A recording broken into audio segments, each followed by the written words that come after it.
Close your eyes and imagine standing on an ancient beach, 300 million years before the first dinosaur ever drew breath. The sun is setting blood red over an alien world. Behind you, something moves through the shallow water, something massive. You turn, and what you see defies everything you thought you knew about the monsters of our planet's past. It's not a dinosaur. It won't be born for another 100 million years. This creature is older, stranger, and in many ways, far more terrifying. We've been lied to our entire lives. Not intentionally, perhaps, but lied to nonetheless. When we think of prehistoric monsters, our minds conjure images of Tyrannosaurus rex velociraptors, the colossal Brachiosaurus. But here's the truth that keeps paleontologists awake at night. Dinosaurs were Johnny-come-latelys. They were the new kids on an ancient, blood-soaked block. Before them ruled an empire of nightmares. Creatures so bizarre, so perfectly evolved for killing that they make the Jurassic period look like a petting zoo. We're talking about predators with jaws that could crush bone like breadsticks, insects the size of eagles, reptiles that would make a crocodile look cuddly. And here's what'll really mess with your head. These monsters dominated Earth for longer than dinosaurs ever did. For over 200 million years, while dinosaurs had their relatively brief 165 million year reign, these ancient terrors ruled the land, sea, and sky. They survived mass extinctions that would later wipe out the dinosaurs. They evolved in ways that nature has never repeated, and most people have never even heard their names. Today, we're diving deep into the nightmare that was Earth before the age of dinosaurs. We're going to meet monsters that evolution tried once, then seemed to say that's too terrifying and never tried again. And I promise you, by the end of this, you'll never look at prehistoric life the same way. If you're ready to have your mind blown by Earth's true first monsters, hit that subscribe button, because once you see what ruled before the dinosaurs, there's no going back. Let's start with the ocean, because that's where nightmares learned to swim.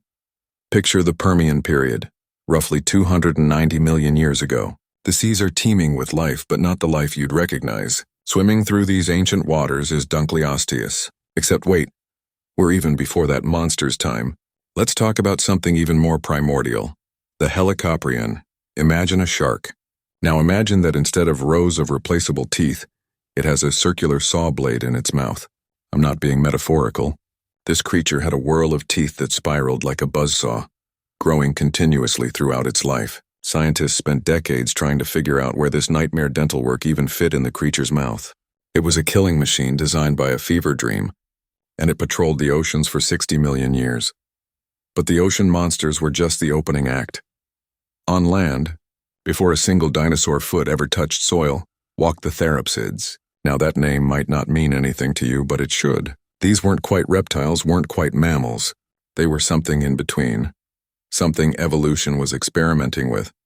And some of them were apex predators that would make a lion look house-trained. Meet Gorgonopsid.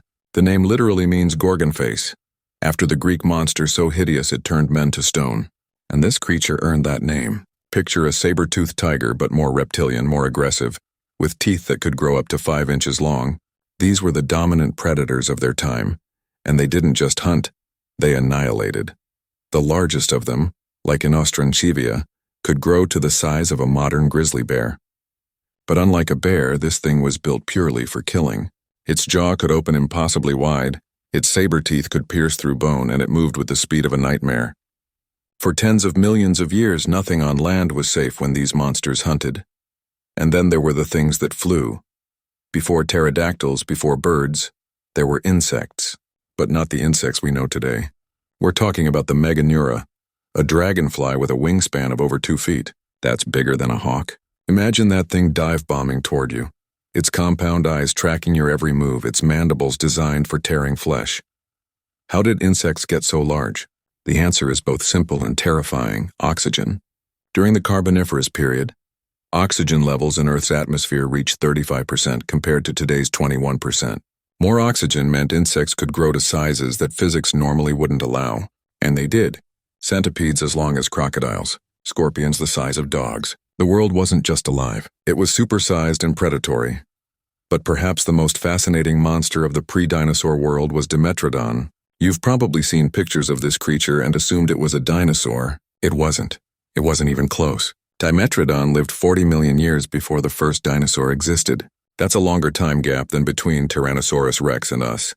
With its distinctive sail-like back and fearsome teeth, Dimetrodon was the apex predator of its time. That sail wasn't just for show. It was a thermoregulation system, helping this creature maintain its body temperature and giving it an edge over its cold-blooded prey. It was evolution testing out ideas that wouldn't fully develop until millions of years later. And here's what's truly mind-bending. Dimetrodon is more closely related to you than it is to any dinosaur. It's part of the synapsid lineage that eventually led to mammals. That monster with the sail on its back? That's your distant, terrifying ancestor. But the real horror story of this era isn't just about individual monsters. It's about what happened to them all. At the end of the Permian period 252 million years ago, the worst catastrophe in Earth's history struck. It's called the Great Dying, and it nearly ended all life on the planet. 96% of all marine species died. 70% of land vertebrates vanished. Forests died. Oceans acidified. The planet became a hellscape of volcanic eruptions and toxic gas. The monsters we've been talking about, creatures that had dominated Earth for hundreds of millions of years, were wiped out in geological seconds, and from those ashes, after millions of years of recovery, a new group of reptiles began to rise. They were small at first, unremarkable, but they would grow. They would evolve. They would become the dinosaurs. But those pre-dinosaur monsters, they had already proven something that the dinosaurs never could. They survived longer. They dominated harder. And their legacy lives on in ways we're only beginning to understand. In our bones, in our genes, in the very structure of modern ecosystems, the age before dinosaurs still echoes. The dinosaurs get all the glory, all the movies, all the museum exhibits. But now you know the truth. Before the kings came the emperors. Before the monsters came the nightmares. And they were more terrifying than anything that came after. More terrifying than anything that came after.